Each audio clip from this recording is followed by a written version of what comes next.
아시는 분들은 아시고 대부분 잘 모르실 텐데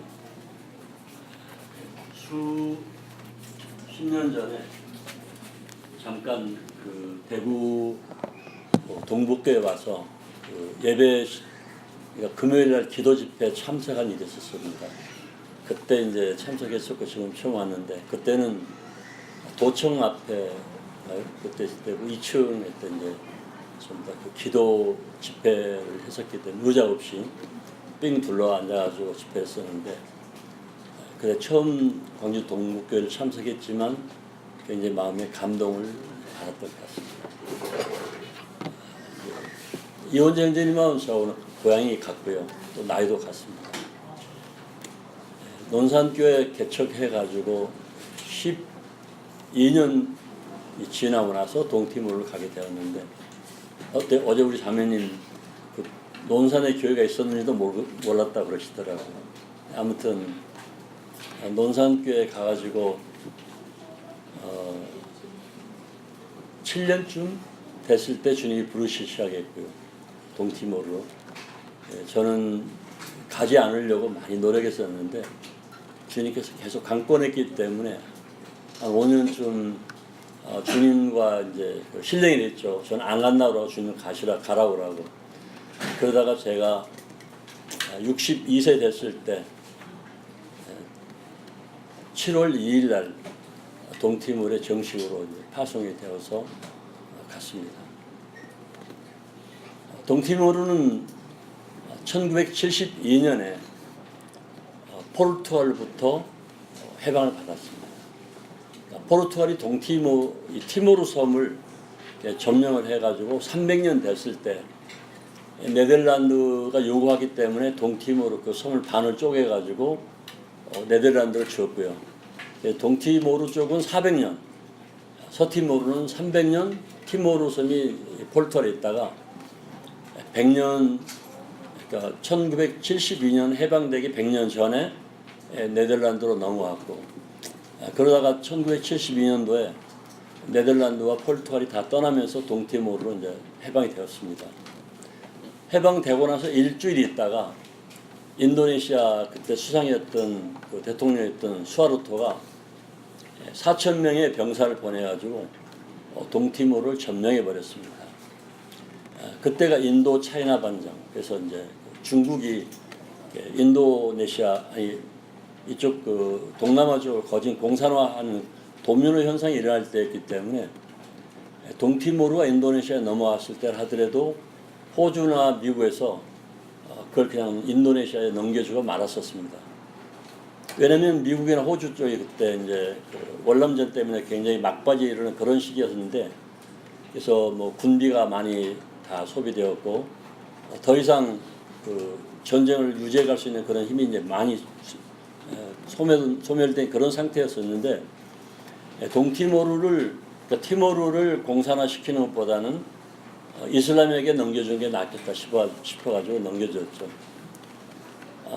그런데 이제 월남전이 다 이제 정리가 되었고 월명으로 넘어와 버렸고 그리고 났는데 그 티모르 섬의 인구가 한 120만 정도 됐었는데 그때 인도네시아 군인들이 한 30년 정도 시간 동안에 40만 명을 살해했습니다. 근데 그 갇혀진 상태에서 계속 군인들이 학살을 했기 때문에 외부로 잘 소식이 전하지 않았습니다. 그런 가운데 호르타 대통령 했던 분하고 또 다른 카톨릭 신부가 계속해서 로마 카톨릭 쪽에 연락을 했고 서방 쪽에 알림으로 인해서 서방 쪽에서 대학살이 일어나고 있다는 소식을 알고 2002년도에 동티모르 유엔군이 상륙하게 되었죠. 그래서 이제 그 인도네시아에 있었던 병사들이 다 떠나고 2002년도에 정식으로 인디펜던스 해방이 이제 독립이 되었던 것이죠. 그리고 났는데 2006년도에 내란이 일어났습니다. 서티모르는 자기들이 인도네시아 남겠다고 그래서 서티모르는 그 티모르 섬 반이 쪼개가지고 서티모르로 갔고요.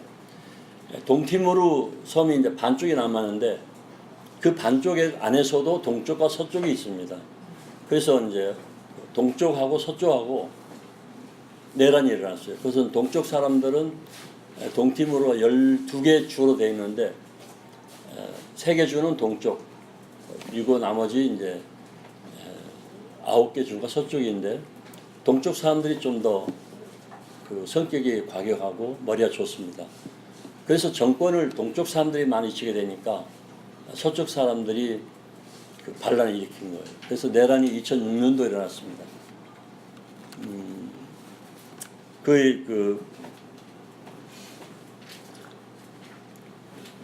무식하면 용감하다라는 그런 말이 있는데 주님이 계속 부르셨기 때문에 2007년도에 저희가 동티모르를 정탐하러 갔습니다. 그래서 이제 자매하고 저하고 호주 시드니에 가서 제 딸을 데리고, 그 딸이 호주 시드니에 있었기 때문에 그래서 호주 저쪽 끄트머리 다인 가가지고 다인에서 하룻밤 자고 아침 비행기 타고 동티모르에 도착했습니다.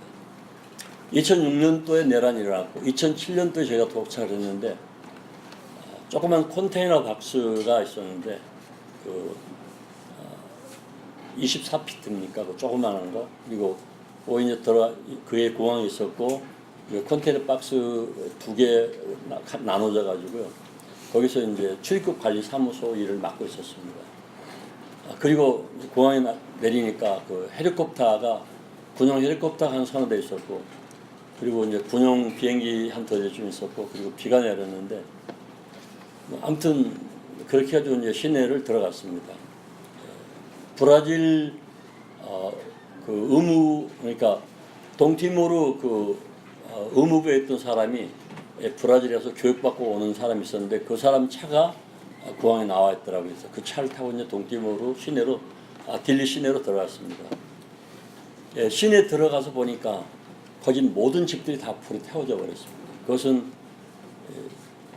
휘발유를 집에 던졌기 때문에 동티모르 서티모르 사람들이 이렇게 같이 어울려 살았었는데 그것도 정치 때문에 그런 건데 내란이 일어나니까 동쪽 사람들은 서쪽 사람들 집에 휘발유병을 던졌고 서쪽 사람들은 동쪽 사람들 집에 휘발유를 던졌고, 그래서 휘발유는 신나하고 달라가지고요. 우리나라에서 주로 대모하면 신나를 많이 던지잖아요. 근데 신나는 퍽 하고 불 붙으면은 까만 연기를 피어오르면서 이렇게 불길이 크게 일지는 않습니다. 근데 저는 이제 휘발유를 많이 던져봤는데 휘발유는 이제 병에 담아가지고 안에 던지면은 술탄처럼 폭발해버리면서 안에 온도가 수천 도로 올라갑니다. 그래서 집안에 있는 물건들이 금방 연소화가 되어버리죠. 그래서 동티모르도 그렇게 해서 이제 불이 타게 되었고 많은 사람들이 그 안에 죽었죠. 가서 보니까 천주교 마당에 큰 텐트들이 쳐져 있고 많은 사람들이 어린애들은 벌거벗은 채로, 그리고 많은 사람들이 굶주리는 그런 상태에 놓여 있었습니다. 그래서 이제 동티모르 갔다가 다시 돌아왔는데 주님께서 가라고 계속 말씀하셨기 때문에 2009년도 7월 2일 날 동티모르 정식으로 상륙을 했죠. 동티모르는 조그만 섬나라지만 아주 그 특이한 나라입니다. 언어가 포르투갈 400년 지배했는데 그 포르투갈 400년 지배하는 동안에 그 교육을 잘 안 시켰어요. 포르투갈 사람들이 초등학교 3학년 이상은 교육시키기를 원하지 않았어요. 왜냐하면 머리가 깨어나면은 반란을 일으킨다고 하는 그런 의식이 깨어나기 때문에 국민들이 아주 이렇게 우둔한 사람들로 남기를 원했던 것이죠. 도로도 돼 있지 않았고 학교도 별로 없었고 그런 동티모르를 400년 동안 포르투갈이 다스렸습니다. 그리고 또 그들은 이제 그 교육을 안 시켰기 때문에 별로 동티모르 사람들이 400년 동안 이 지배를 받았으면은 다 포르투갈화가 돼야 되는데 그렇게 되지는 않았습니다. 그런 가운데 다시 이제 인도네시아가 점령해가지고 30년을 다스렸고, 동티모르 언어가 공용어가 포르투갈어입니다. 두 번째 30년 다스렸기 때문에 인도네시아를 알고 있고, 그리고 텔레비전이 방송국이 없기 때문에 인도네시아 방송을 들으니까 어린아이들부터 어른들까지 다 인도네시아어를 주로 하고 있습니다. 그 다음에 동티모르 이제 공용어가 아닌 국용, 자기 나 자체 말이 떼뚱이라고 있습니다. 떼뚱도 그 표준말이 있는데, 그러니까 그 딜리 떼뚱이라는 게 있습니다. 우리나라 서울 말이 있고 지방 말이 있는 것처럼 딜리 떼뚱을 사용해야만이 지방 말을 이해할 수가 있습니다. 지방 사람들이 이해가 됩니다. 그 다음에 영어를 씁니다. 그래서 폴투아로, 떼뚱어, 인도네시아 영어 이 4개 국어를 사용하고 있습니다. 아주 그래서 머리가 상당히 복잡합니다. 그래서 이 포르투갈어가 어렵거든요. 스페인어하고 80%가 같지만 이 포르투갈어가 더 어렵습니다. 그래서 공무원들은 이제 어떤 사고가 일어나면은 이 포르투갈어로 무슨 그 문서를 제출하는데 본인들이 포르투갈어를 받아봐도 무슨 말인지를 잘 몰라요. 공무원들도. 그래도 포르투갈어를 공용어로 사용하고 있습니다. 문화가 정말 저희들과 다릅니다. 그래서 복음 전하기가 아주 어려웠습니다. 필리핀, 이원정님이 갔다 오셨지만 필리핀하고는 또 다릅니다. 같은 가톨릭 국가라 하더라도 동티모르는 아주 강합니다. 이 가톨릭이. 지금 동티모르에는 소규모의 2개 모임이 있습니다. 전혀 정말 아주 불모지에 복음을 전해가지고 2개의 모임이 있는데, 주님께서 처음에 갔을 때 제가 영어를 못하는 사람이거든요. 제가 한국에 있을 때 주님 앞에 그렇게 말씀을 드렸죠. 주님께서 가라 그러니까 제가 안 가겠습니다. 왜 안 가려고 그러냐? 저는 언어를 할 줄 모르기 때문에 안 가려고 그럽니다. 출애굽기 4장 말씀으로 내가 사람의 입을 짓고 내가 사람의 눈과 귀를 지었고 내가 말하게 하기도 하고 말하지 못하게 하기도 하느니라. 너희 형 말 잘하는 아론이 있으니까 가라 그래서 알겠습니다. 그 다음에 제가 그랬습니다. 저는 나이가 많아서 갈 수가 없습니다.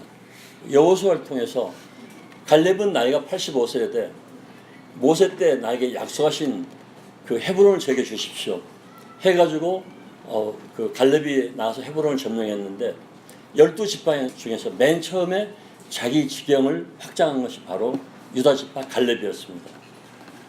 주님께서 갈렙은 85세지만 본인이 자청해서 갔는데 넌 아직 60도 안 되는데 가기를 원하지 않느냐? 알겠습니다. 근데 계속 제가 주님과 교제를 계속했습니다. 말씀으로. 그런 가운데 어쩔 수 없이 가게 된 것은 제가 이제 최후로 제가 주님 앞에 기도를 했습니다. 그럼 지금까지 주님께서 제게 계속 주신 말씀들이 제가 받은 것입니까? 아니면 제가 스스로가 착각해서 제가 생각한 것입니까? 아니면 주님께서 저에게 주신 말씀입니까? 하고 100일 동안 금식 기도를 작정하고 이제 기도를 시작했습니다. 물론 아침, 점심, 저녁을 다 굶는 그런 금식은 아니고요.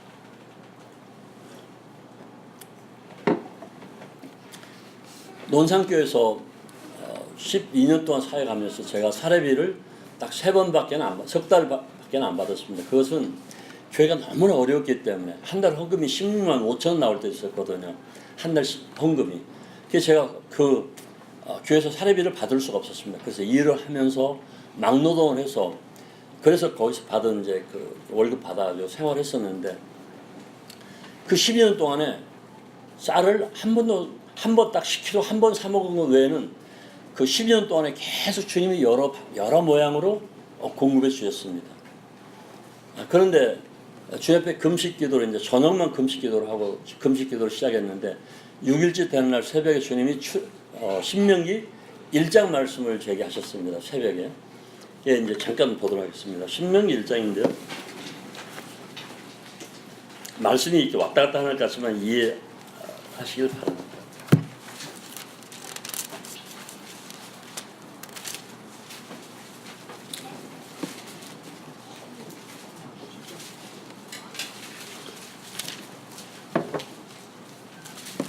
신명기 1장 29절부터 제가 봉독드렸습니다. 내가 너희에게 말하기를 그들을 무서워하지 말라, 두려워하지 말라. 너희보다 먼저 가시는 너희 하나님 여호와께서 애굽에서 너희를 위하여 너희 목전에서 모든 일을 행하신 것 같이 이제도 너희를 위하여 싸울 것이냐. 광야에서 너희가 당하였거니와 사람이 자기 아들을 아는 것 같이 너희 하나님 여호와께서 너희가 걸어온 길에서 너희를 아느사 이곳까지 이르게 하셨느니라 하나 이 일에 너희가 너희 하나님 여호와를 믿지 아니하였도다. 33절입니다. 그는 너희보다 먼저 그 길을 가시며 장막 칠 곳을 찾으시고 밤에는 불러 낮에는 구름으로 너희가 갈 길을 지시하신 자이시니라. 이 말씀을 주님이 하셨습니다. 그래서 신명기 1장 33절 말씀으로 제가 이렇게 묵상을 하면서 확신하게 되었습니다. 지난 12년 동안 쌀을 딱 한 번밖에 사 먹지 않도록 하셨던 하나님. 그리고 뭐 직업 없이 주님을 섬겼지만 IMF가 왔을 때도 빚지지 않게 하셨던 하나님.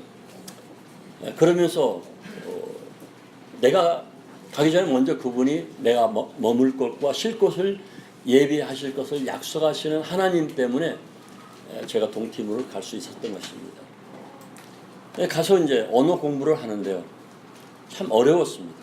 영어를 해야만이 떼뚜머를 이해할 수가 없는데 영어를 잘 못하니까 떼뚜머를 이해할 수가 아주 어려웠습니다. 그래서 보통 다른 사람들보다 4배나 5배쯤 더 많이 노력을 해야 됐던 것입니다. 예를 들어서 우리나라는 월화수목금토 이렇게 일월화수목금토 뒤에다가 요일만 붙이면 되잖아요. 무슨 얘기인지 아시겠죠? 일, 요일, 월, 요일. 그러니까 일월화수목금토 뒤에다 요일만 붙이면 되고 영어도 역시 썸먼, 튜엔, 서프라이즈, 셋 하고 뒤에다 데이만 붙이면 되잖아요. 근데 떼뚜머는 안 그랬습니다.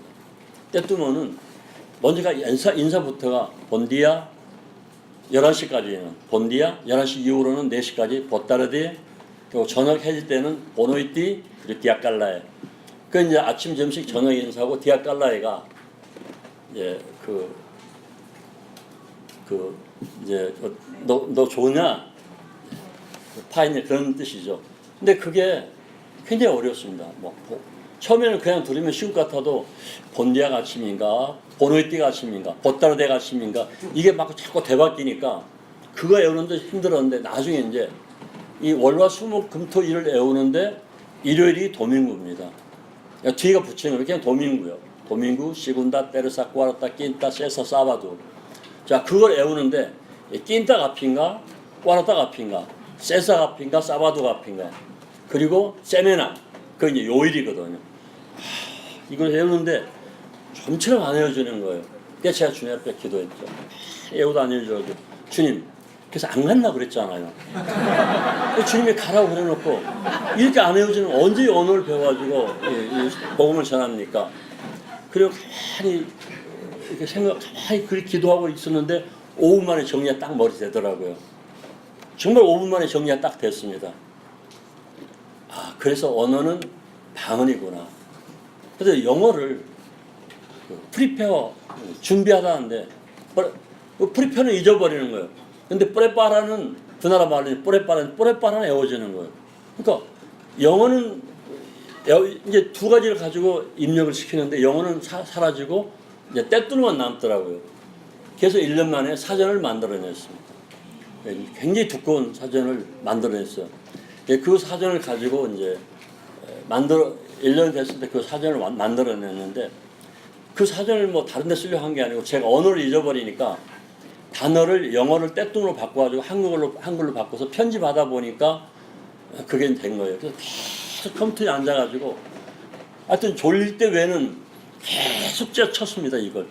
그래가지고 이제 1년 됐을 때 그 떼뚱어가 완성이 됐었는데 사전이 거진 완성이 됐었습니다.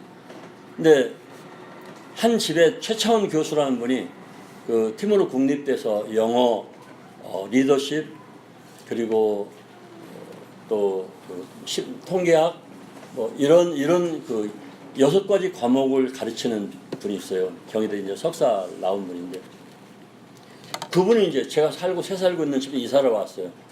그래서 서로 이제 인사하고 이제 같이 지냈었는데 어느 날 그분이 우리 자매한테 물어봤어요. 선교사님 뭐 하십니까? 그러니까 모르겠어요. 뭐 사전인가 뭔가 만다고 제 컴퓨터 앞에만 앉아 있어요. 그러니까 그러냐고.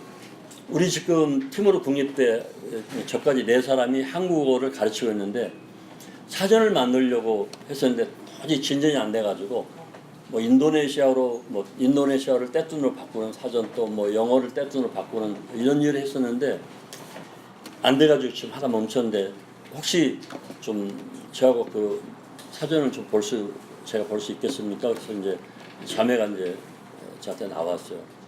와가지고 얘기를 했어요. 최 교수가 사전 좀 보자 그런다고. 제가 이제 사전을 가지고 나왔으니 보여줬습니다. 이미 이 정도 두꺼운 A4 용지, 이 정도 두꺼운 것이 돼 있으니까 사전을 이렇게 막 넘겨보더니 아이고 이거 뭐 근데 사전이 아니죠. 사실은 단어만 옮겨놓은 것이죠. 아유 잘 수고하셨네요. 그러더니 이 사전을 제가 좀 사용할 수 있겠습니까? 그래요. 아이고 이 사전 만드니까 수천만 원 들어가는데, 그러잖아요. 생활비를 쓰면서 그걸 했으니까 수천만 원 들어가는 거죠. 뭐 집세니 뭐 다 해야 하니까. 이거 그냥 달라고 하니 그게 말이 되는 겁니까? 그랬더니 그럼 어떻게 하면 좋겠습니까? 예, 나는 아무튼 그렇게는 그냥 할 수 없습니다. 그러니까 그러면은 뭐 필요한 게 있습니까? 난 비자가 필요합니다. 아 그러냐? 그러면 이 사진을 가져와서 우리 그 국립대 부총장한테 보여주고 한번 의논해 보십시다. 그래가지고 같이 갔습니다. 티모르가 이제 제가 아까 그랬죠. 문화가 전혀 우리하고 이해할 수 없다고. 약속을 하는데 내가 저 사람하고 약속해가지고 내가 저한테 뭐 얻어먹을 것이 있나 없나. 얻어먹을 것이 없으면은 안 만나줘버려요. 만나봐야 별로 얻어먹을 게 없으니까 만날 필요가 없는 거예요. 그런 예를 들어서 어떤 사람은 10만 원 준다고 그러는데 어떤 사람은 100만 원 준다고. 근데 10만 원 준다고 하는 사람은 먼저 약속을 했고 100만 원 준다는 사람이 최근에 약속했다면 그 100만 원 주는 사람 먼저 만나고 10만 원 주는 사람은 뒤로 밀어버리는 거예요. 이익 따라가는 사람들이니까. 철두철미하게 이익 따라가거든요. 그래서 갔는데 안 만나주는 거예요. 4시간 동안 밖에서 땡빛에서 4시간 동안 앉아있었어요. 4시간 후에 그냥 그분이 와가지고 사무실 들어가니까 에어컨 조금만 틀어놓고 사진 보더니 좋다고 그러더라고요. 최창 교수가 이제 설명을 했죠. 그 부총장이 아카데미 부총장이니까 얘 보더니 이제 좋다고. 그래가지고 이제 그 최 교수 그러면은 이 사전을 그 한국어과에서 만든 사전으로 이렇게 실적 올리기 위해서 올려달라 그랬더니 그쪽에서 그러자고 그러더라고요. 그 대신 조건이 있다. 뭐냐? 비자를 내달라. 그러니까 대학 총장이 이제 비자를 내주기로 해가지고 사인해서 4년 동안 비자를 받았죠. 비자를 4년 받는 것은 돈으로 치면 굉장한 이익을 보는 겁니다. 동티모르는 진짜 비자 얻기 힘들어요. 4년 가가지고 이제 1년 후에 4년 동안 대학에서 이제 한국어를 가르쳤습니다.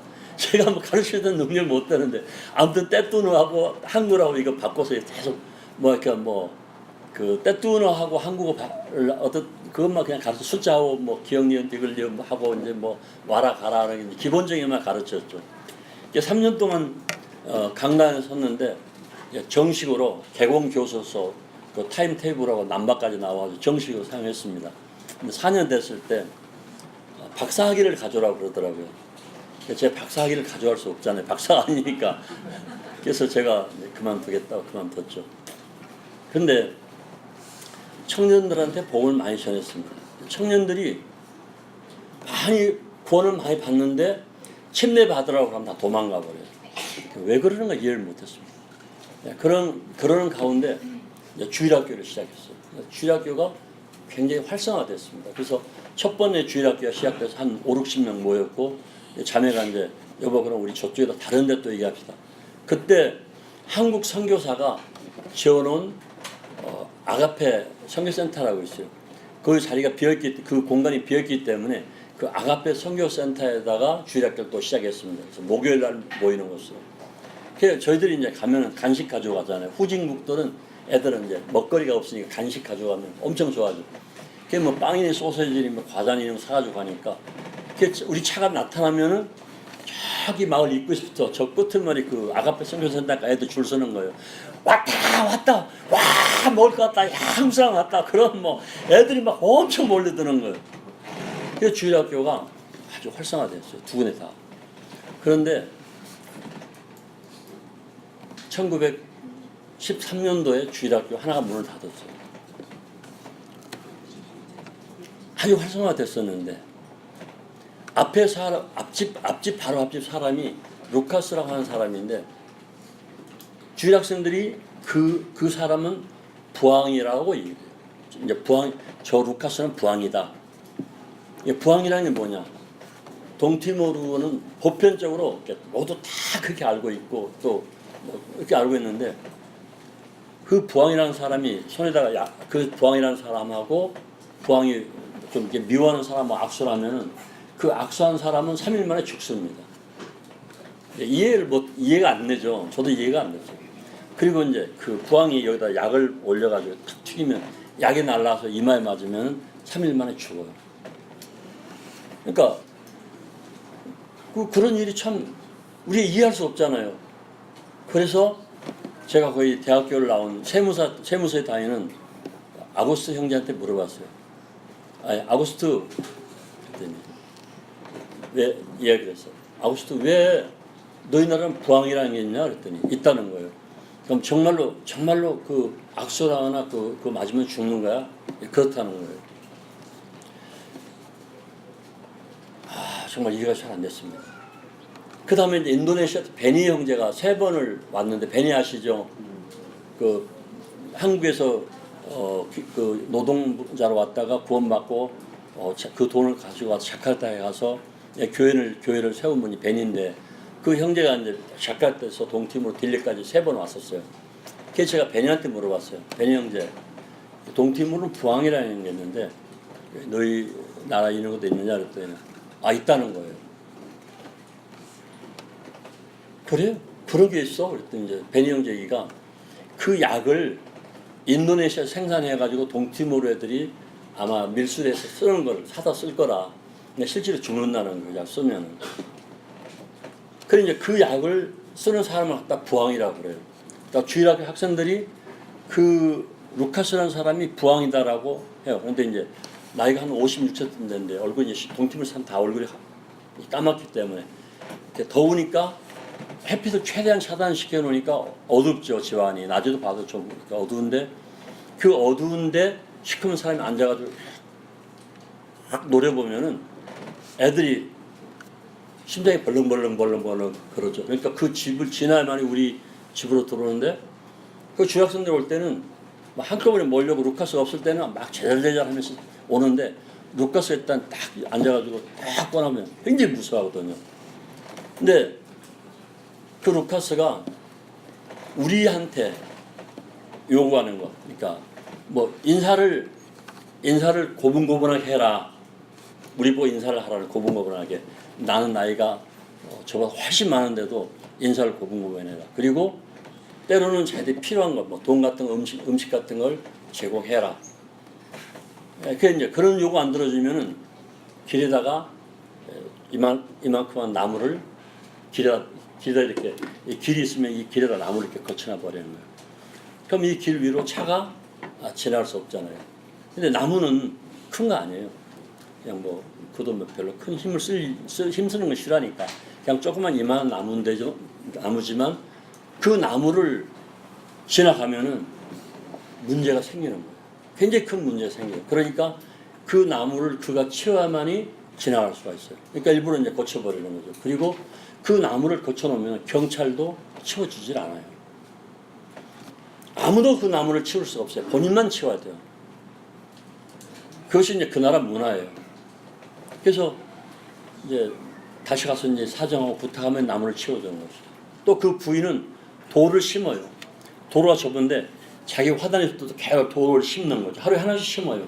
그럼 도로가 자꾸 좁아지죠. 차가 계속 빠져나갈 만큼 돌을 심어버려요. 돌 하나만 건드리면은 돈을 수십 불씩 물어내라는 거예요. 그러니까 뭐 차가 물을 싣고 오기도 싫어하고, 또 뭐 다른 것들 뭐 벽돌 시멘트 있는 거 뭐 공사할 때 싫어. 모두가 돌아오기를 싫어하는 거예요. 고기를. 그런데 이제 그 루카스가 주일학생들한테 거기를 왜 가? 그러면 애들이 와! 하고 놀래가 다 도망가 버리는 거예요. 그리고 거기 가지 마라 그러면 아무도 안 해요. 주일학교 문 닫아버렸어요. 2013년도에. 이제 계속 주력했던 주력학교 2014년도 2월 달 또 만났었죠. 이제 백도라고 하는 그 공항 옆에 있는데. 이제 자매가 주일학교 이제 거기 애들 데려와서 우리 이제 거기 꼬마들이지만 주일학생 애들이 복음을 잘 전해요. 거기 이제 거기 주일학교 나오던 애들인데 그 애들에서 같이 이제 복음 전하고 그러는데 밖에서 막 큰 소리를 내더라고요. 뭐 하는 거야? 너희도 허락 받았어? 너희도 집회 허락 받았어? 너희 경찰한테 이 얘기도 괜찮아? 제가 나갔죠. 왜 그러냐? 이만큼 거리가 좀 떨어졌었는데 왜 그래? 그랬더니 너희들이 집회 허가를 받았느냐? 공식적으로 너희들이 자격증이 있느냐? 그러니까 종교국에 등록돼 있냐 이거죠. 제가 그랬죠. 이 성경은 너희 나라 그 비숍 그러니까 그 주교인데 주교 돈 알베르토가 번역한 떼뚜머 성경이다. 우리의 떼뚜머 성경으로 이걸 가르치고 있다. 네가 와서 보고 우리 가르치는 것이 잘못됐으면은 잘못됐다고 지적하면 우리가 시정을 하든지 가르치는 것을 포기하겠다. 그러나 만일 우리가 똑바로 가르치는데도 네가 시비를 거는 거라면은 너는 하나님 앞에 벌을 받게 될 것이다. 라고 얘기를 했죠. 천주교인들이니까. 그랬더니 이제 다 필요 없다는 거예요. 그런데 그 안에 들어있는 애들 중에서 좀 큰 애, 한 2명쯤 이름을 부르더라고요. 밖에서 큰 소리 부르니까 안에 들리죠. 나와! 그러니까 이제 애들이 나갔어요. 나가니까 만일 안에 있는 애를 다 불러내지 않으면은 내가 너희 부모한테 말을 해가지고 매를 때리겠다. 그러니까 이제 나갔던 애들이 이제 안에 대고 나오지 않으면 매 맞는데 그러니까 다 나가버렸어요. 결국 문 닫았죠. 그렇게 복음 전하기가 어려운 것입니다. 그래서 문 닫고 났는데 2014년 2월 달이었어요. 자매가 그 10년 이상은 뼈로 마르게 한다고 그랬는데 너무 상심이 돼가지고 있는 상태에서 몸이 약해지니까 말라리아 댕기열에 걸렸어요. 말라리아 댕기열에 걸리면 10명 걸리면 5명은 죽고요. 그러니까 뭐 에볼라라든가 사스라든가 그런 것은 게임이 안 됩니다. 진짜 말라리아 댕기열에 걸리면 거의 다 죽습니다. 말라리아 댕기열에 걸려 들어오는데 저도 낙심이 됐어요. 그래서 뭐 열매들은 별로 없고 주력부터 시작해가지고 이거 키워나가야 되는데 주님 앞에 기도를 했죠. 한국에서 저희를 파송할 때요. 정말 파송하기 싫어했거든요. 대전 내동교회에서는 그러더라고요. 논산교회는 작기 때문에 저를 파송할 수가 없었고 대전 내동교회는 김광성교회에 있었는데 같이 있던 형제들이 파송식 하자고 그러니까 그러더라고요. 아, 왜 우리가 해? 충청도 말로. 아, 논산교회 해.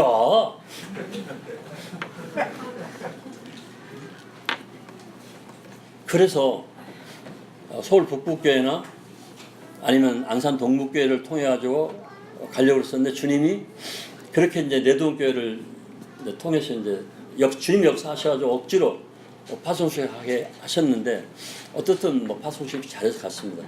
그런데 만일 정말 구원의 역사가 없이 계속 이렇게 어려우면 그럼 어떻게 우리가 여기서 버티며 또 그렇게 파송식을 안 해주려고 했는데 억지로 왔는데 그러니까 그럴 줄 알았어.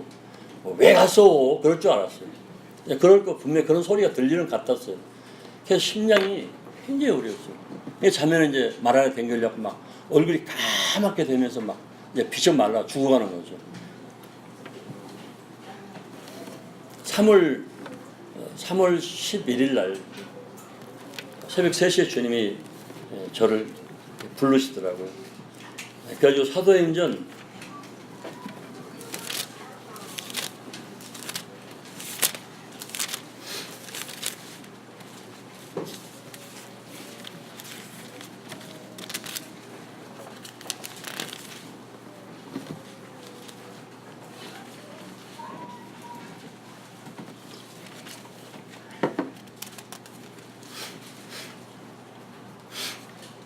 사도행전 23장 11절에서 주님이 저한테 말씀하셨습니다. 그날 밤에 주께서 바울 곁에 서서 이르시되 담대하라. 내가 예루살렘에서 나의 일을 증언한 같이 로마에서도 증언하여 하리라 하시니라. 저희가 주님 앞에 기도했습니다. 동티모르 교회가 세워지지 않을 것 같으면 차라리 저를 데려가십시오. 제가 한국에 가가지고 어떤 분이 그때 파송식 하기 전에 어떤 자매님 저한테 전화해가지고 형제님은 이원재 형제님과 같은 고향이라며요. 예. 나이도 같다며요. 예. 그 이원재 형제님 돌아오시는데 형제님 이제 거기를 왜 가려고 그러세요? 저한테 이렇게 아주 가까운 어떤 좀 자매님이 그렇게 전화하셨어요. 그리고 여기 전라북도에 있는 어떤 자매님은 뭐가 뛰니까 뭐 망둥이, 뭐가 뛰니까 뭐 망둥이가 뛴다, 뭐 뱁새가 뭐 걸으니까 뭐 황새 걸으면 따로 쫓아다, 뭐 갈랭이 찢는다, 뭐 그런 얘기를 제 앞에서 막 하더라고요. 그렇게 그런 것을 다 하고 그런 막 수모와 그런 멸시 또는 막 그런 비방을 들으면서 동티모르까지 왔는데 나이가 이제 60이 훨씬 넘어서 이제 중반에 접어드는데 이런 상태에 돌아오면 내가 그럴 줄 알았어. 그럴 줄 알았어. 박복준이 하는 일이 뭐 그렇지 뭐. 막 그런 얘기가 들어오는 거예요. 주님 앞에 기도했죠. 저 데려가십시오. 여기서 주님 나라에 가기를 차라리 원합니다. 근데 새벽 3시에 주님이 부르셔가지고 이 말씀을 주셨습니다. 그래서 제가 물어봤습니다. 주님, 이 말씀이 저로 하여금 다른 나라로 가라고 하는 말씀입니까? 아니면은 제가 현재 상황이 너무 어려우니까 제가 이 말씀으로 스스로 제가 위로를 받으려고 그래서 다른 나라 갈 수 있는 핑계를 얻으려고 하는 말씀입니까? 주님 앞에 물어봤습니다. 그때 이제 동티모르 말고 제가 이제 미얀마 쪽도 많이 생각하고 있었는데 거기도 영혼이 굉장히 많잖아요. 근데 그래서 혹시 그런 데로 가라고 하신 말씀이 아닙니까? 주님 앞에 물어봤는데 그러면서 그랬습니다. 이 말씀이 주님께서 저에게 직접 하시는 말씀이라면 오늘부터 3일 동안 3일 안으로 비를 내려 주십시오. 기도원처럼 제가 비를 달라고 기도했죠. 그때 이제 우기 때인데도 한 달 반 동안 비가 한 방울도 안 온 상태였거든요. 그래서 제가 기도했습니다. 오늘부터 3일 안으로 비를 내려 주십시오. 그러면 주님께서 이 말씀을 저에게 주시는 뜻으로 알고 받겠습니다. 근데 이 주님께서 그렇지 않으시면 제가 어떻게 할지는 모르겠습니다. 근데 기도했는데 그날부터 비가 내리기를 3일 동안 비가 내렸습니다. 그래서 이제 그 주님께서 저에게 주신 말씀으로 받았죠. 네, 11일 날 새벽 3시에 말씀을 주셨는데 16일 날 오전 10시에 전화가 왔어요. 사이먼 강 목사라고 이제 선교사인데 그분은 미국에서 하버드 대학 선교팀을 이끌고 온 사람입니다. 아프가니스탄에서 10년 동안 선교를 했고 그리고 아프가니스탄에 있는 자매들하고 같이 이렇게 자매들 한 2-3 명하고 미국에 있는 분들하고 한국에 있는 분들이 같이 60명이 팀을 이루어가지고 왔어요. 다 뭐 프리스턴, 버클리, UCLA 뭐 이런 데 나온 명문대 나온 분들인데 의사가 4명이고 간호사가 여러 명 그리고 뭐 음대 교수, 영문과 교수, 농학 박사, 변호사 이렇게 엘리트들로 구성된 60명이 왔어요. 그들이 2억 한 5천만 원 주고 큰 건물을 지었어요. 거기서 3년 동안 복음을 전했습니다. 남침례교회 소속입니다. 그리고 그 건물을 큰 방이 16개가 되는데 그것은 다시 60명을 더 데리고 그래서 120명이 한꺼번에 팀 사역을 하기 위해서 거기다 이제 그 장소를 마련한 거예요. 근데 3년 동안에 한 명의 열매도 얻지 못했습니다. 그 사이먼 강 목사가 저한테 20일 날 저녁에 저하고 식사를 하시죠. 그렇게 전화 왔더라고요. 자매는 이제 계속 아파서 죽어가고 있었고, 이제 뭐 오늘 하는 그런 가운데 있었는데, 그래서 20일 날 저녁에 이제 거기를 찾아갔습니다. 갔더니 그 사이먼 강 목사하고 하버드대 교목으로 있는 분하고 이제 저하고 이제 셋이 앉았었는데 그 사이먼 강 목사하고 그 하버드대 교목이 저한테 이제 말씀하시더라고요. 혹시 박 선교사님이 여기 오시기 전까지 그리고 여기 오게 된 과정을 좀 간증해 줄 수 있겠느냐. 그래서 제가 구원 받은 것부터 거기 오게 된 것까지 말씀으로 쭉 이렇게 간증을 했죠. 그랬더니 그분들이 그러시는 거예요. 이 건물을 저한테 주겠다는, 이 건물을 박성교사에게 드리겠습니다. 이 건물은 앞으로 5년 7개월 동안 사용할 수가 있습니다. 제가 이제 그 말을 들을 때 굉장히 부담스러웠습니다. 아니, 이 큰 건물 왜 나한테 준다 그러지? 나는 이 건물 필요 없는데. 명언도 없는데 그 건물 받았으면 뭐예요?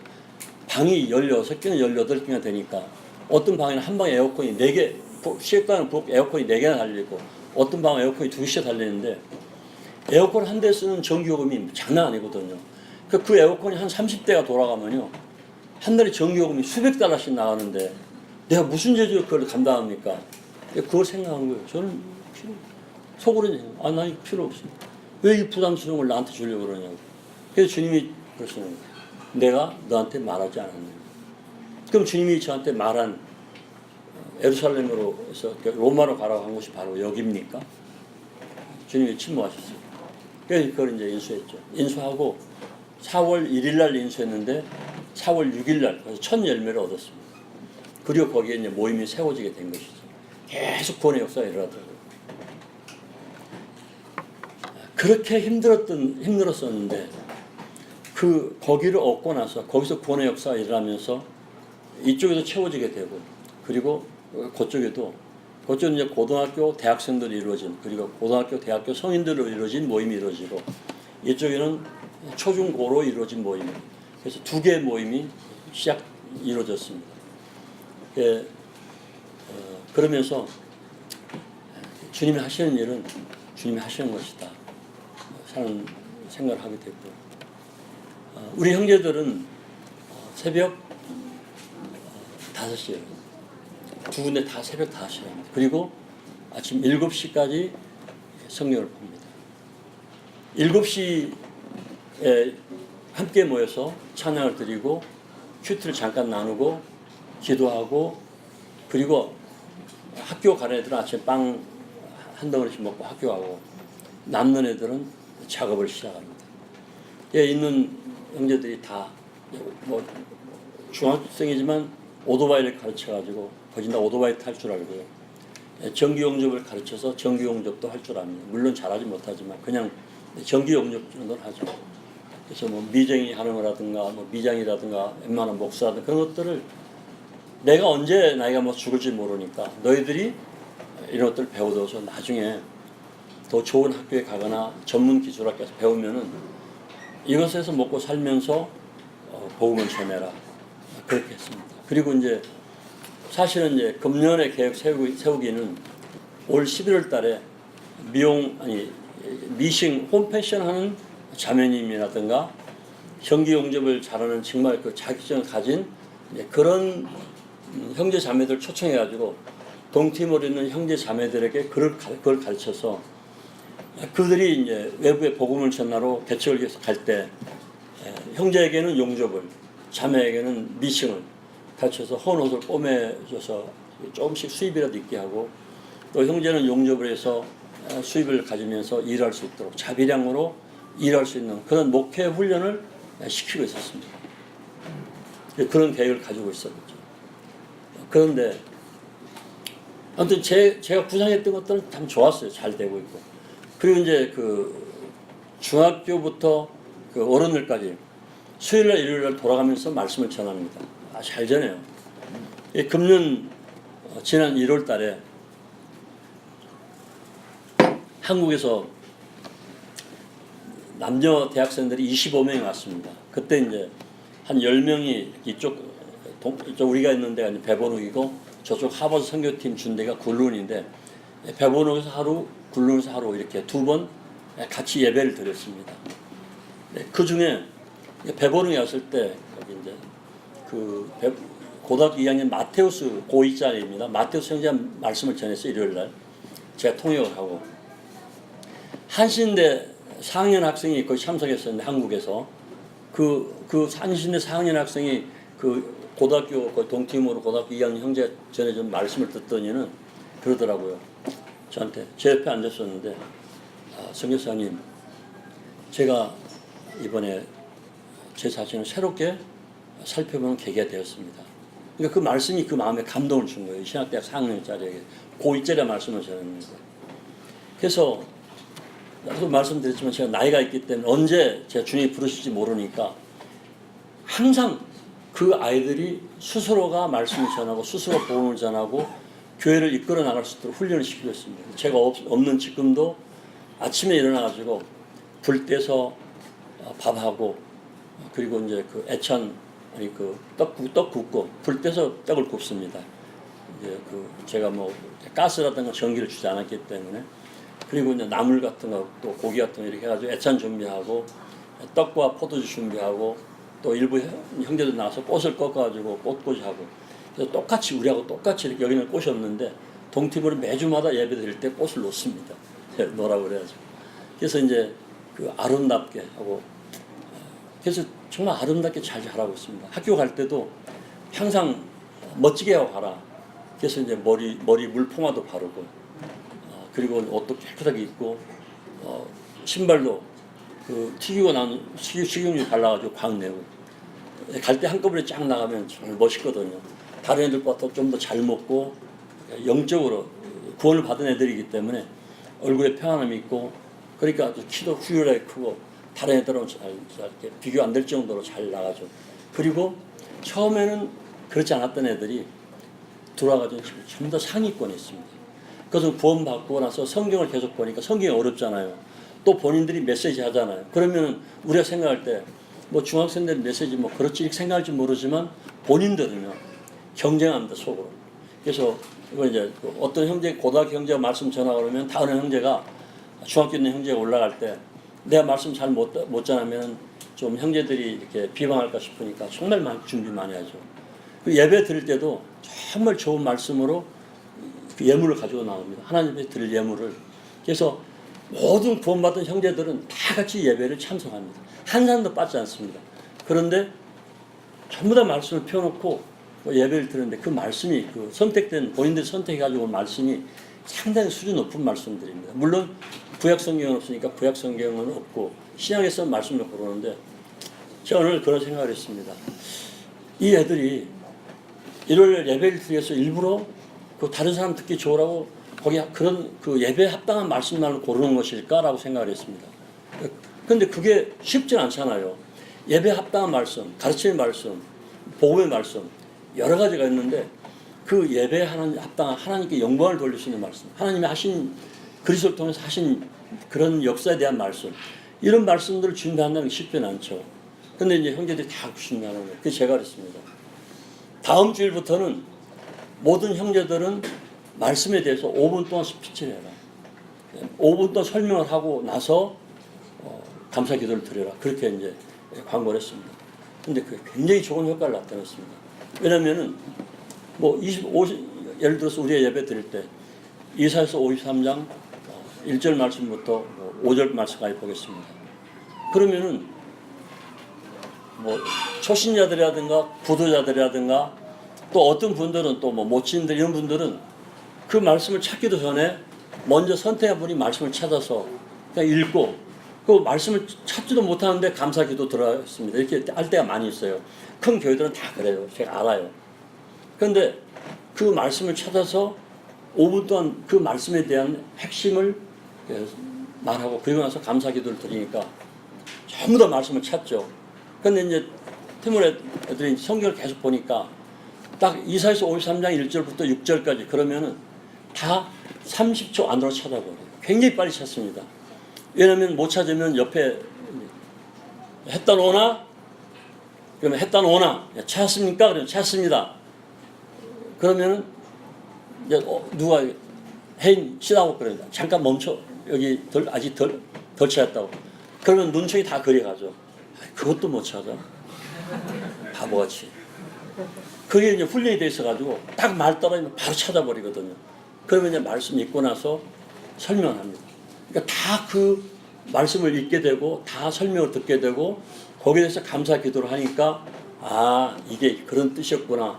본인도 감사를 하고 듣는 분들도 다. 그래서 온전한 예배가 드려지는 것을 몇 개월 쭉 했어요. 그게 참 좋았습니다.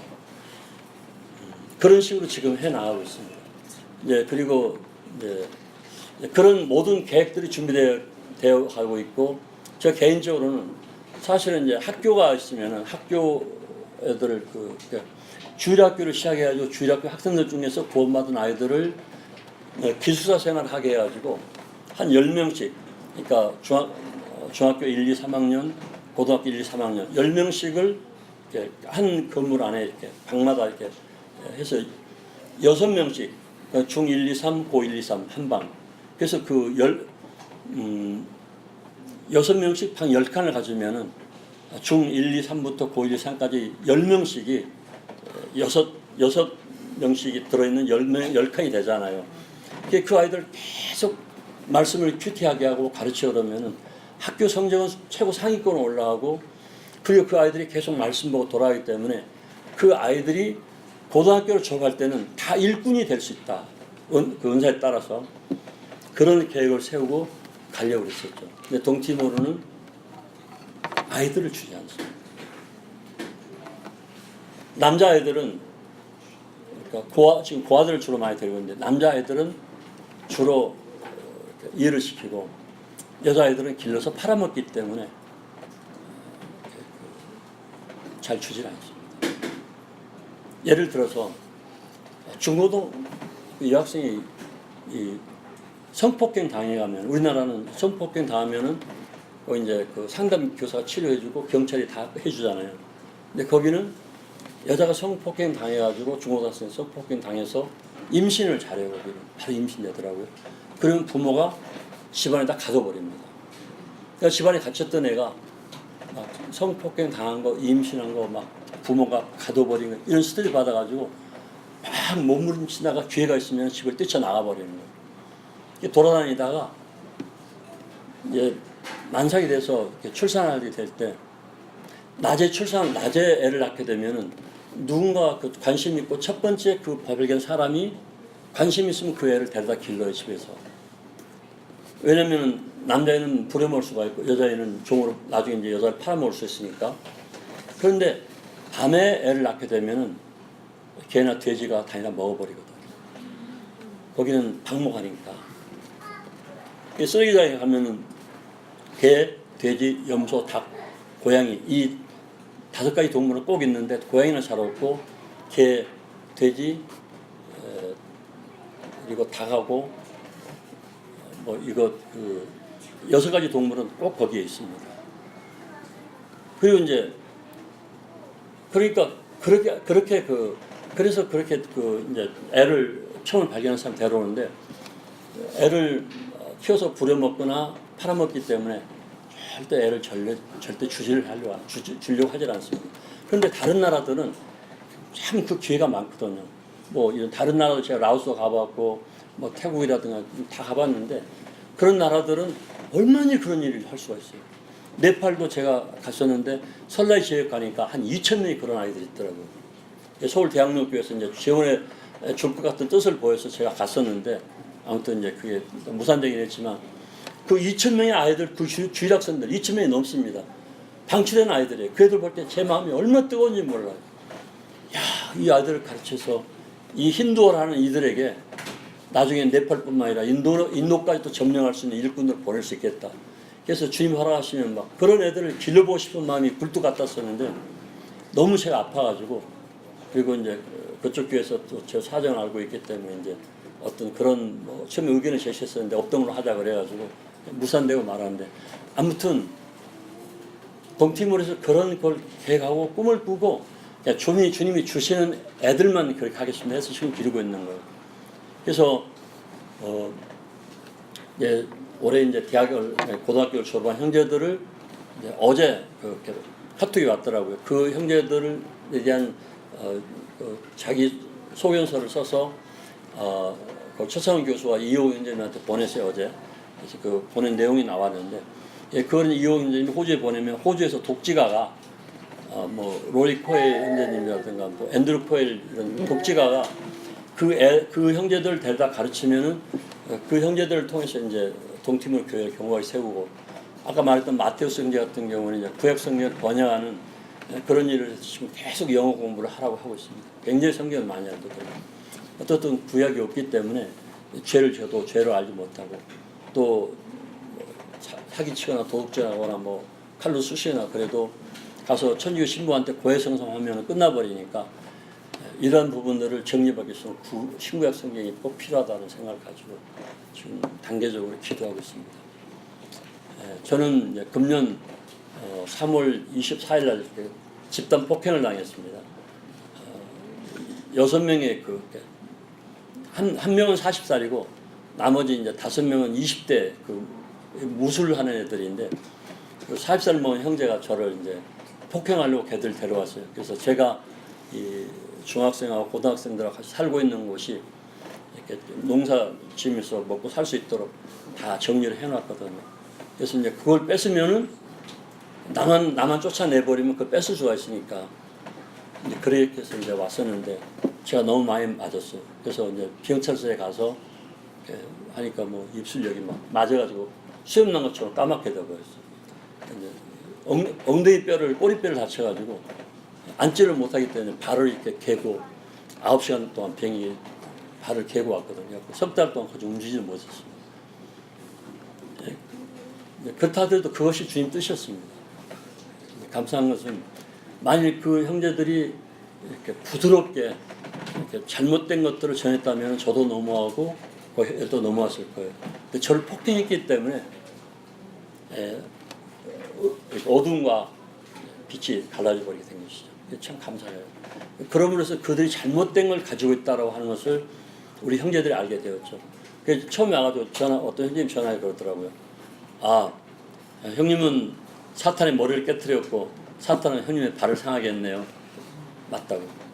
어둠과 빛을 나눠버리는 일이 된 것이죠. 아직도 이제 가면 거기 경찰서에서 이제 조서 꾸미고 지금 기다리고 있는데 시끄럽게 할 겁니다. 그게 동팀으로 현재 사정입니다. 할 말이 많지만 여기까지 줄이고요. 한 가지 말씀드리는 거는 사는 목적입니다. 무엇을 위해서 사는가 하는 것입니다. 제가 농산 갔을 때 많은 생각 안 했습니다. 한 사람의 영혼이 구원을 받으면 평생 동안 돈을 벌어서 하나님 교회에 바친 것보다도 훨씬 더 큰 일을 하는 것이다 라고 갔습니다. 마태복음 18장에 보면 그런 얘기가 나오죠. 70번씩 7번에 용서하라. 예전 성경, 지금 성경에는 7번씩 70번이나 나와 있는데 그 말씀하시면서 예수님이 그랬습니다. 1만 달란트 비유를 했거든요.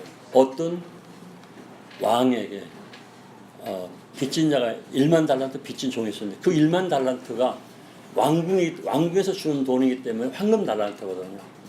그 황금 1만 달란트면 지금 돈으로 계산하니까 16조 7천억이 나왔습니다.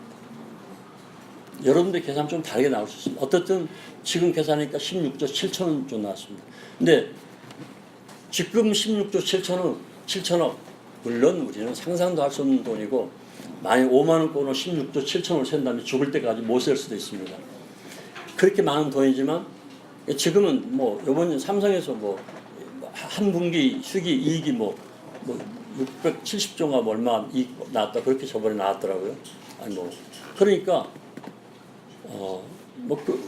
160조가 나왔는데 그러니까 그런 것들 생각하면은 줘도 그냥 줘구나 그냥 이렇게 부담 없이 생각하는데 지금 일당이 하루 10만 원. 10년 전에 그 일당이 5만 원. 또 10년 전이면 그 일당이 만 원. 20년 전이면 그 일당이 만 원이라고 생각할 때. 그러면 지금부터 2000년 전으로 올라가면 하루 일당이 얼마겠습니까? 그때 황금 1만 달란트면 그 게임이 어떻게 되겠습니까? 숫자로 계산이 안 되는 큰 돈이죠. 제 말이 이해 갑니까? 예수님께서 우리 눈높이에 맞춰서 1만 달란트 얘기했지만 그러나 그 1만 달란트를 인간의 머리로는 계산이 어려울 정도로 큰 액수였거든요. 아마 지금 우리가 버는 수입에 그때 당시 있는 사람들 수입 그거하고 그 달란트를 비교한다면 지금 아마 훨씬 많은 돈이 될 것이라고 생각합니다. 어떻든 그 1만 달란트 한 영혼을 주님 앞에 인도하면은 1만 달란트 버는 효과가 있다라고 생각했습니다. 그러니까 우리 눈높이에 맞춘 죄값이라고 생각할 때, 거기 죄값이라고 나오고 지금 성경에는 죄를 졌을 때 이렇게 나오는데, 그래서 제가 그걸 생각하면서 논산에 갔습니다. 평균 1년에 3명씩 침례식을 했습니다. 13년 동안, 12년 동안. 그리고 동티모를 갔는데 동티모 역시 이제 그 정도 숫자로 이렇게 침례식을 하고 있지 않는가 하는 생각을 합니다. 굉장히 부자가 됐죠, 하늘나라에. 여러분들은 몇 명씩이나 인도했습니까, 주님 앞에?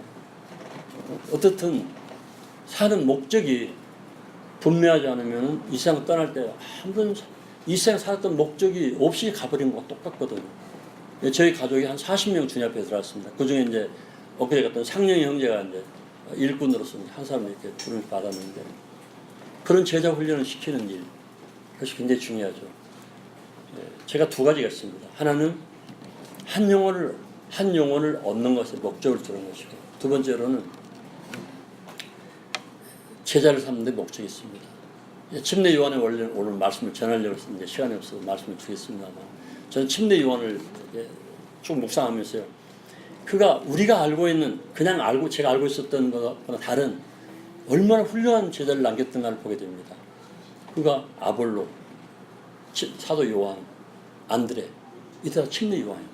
침례 요한의 제자들이었더라고요.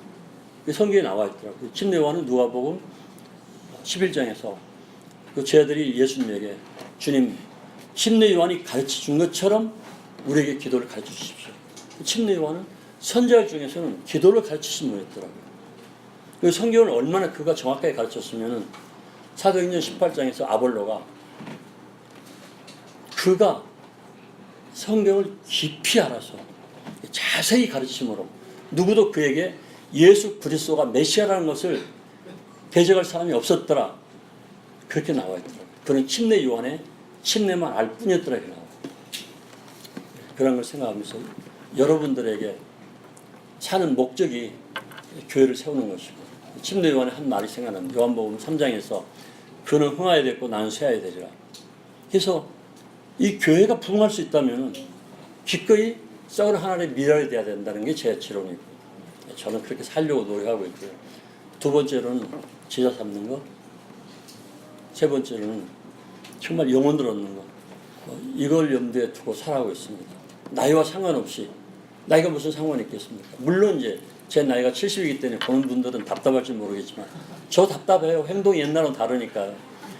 머리로는 야 저리 뛰어 그러는데 발은 요밖에 안 떨어지니까 답답하죠. 그러나 입을 놀리는 데는 아직 이렇게 많이 서투지 않으니까 영혼들 얻는 일을 앞으로 2011년 말까지는 계산하고 있습니다. 동티브로. 그래서 2021년 말까지 하고 그 후로 이제 성경 번역팀이 이루어지면 이제 그쪽만 돌볼 계획인데, 아무튼 광주 동북교회 형제자매님들 뵙게 돼서 반갑고요. 여러분들이 열심히 하고 있지만 더 분발해서 여러분들이 이 시간 마감할 때 나에게 남는 것이 무엇일까 한번 생각해보는 그런 시간을 가져보는 것도 좋으리라고 생각합니다. 감사합니다.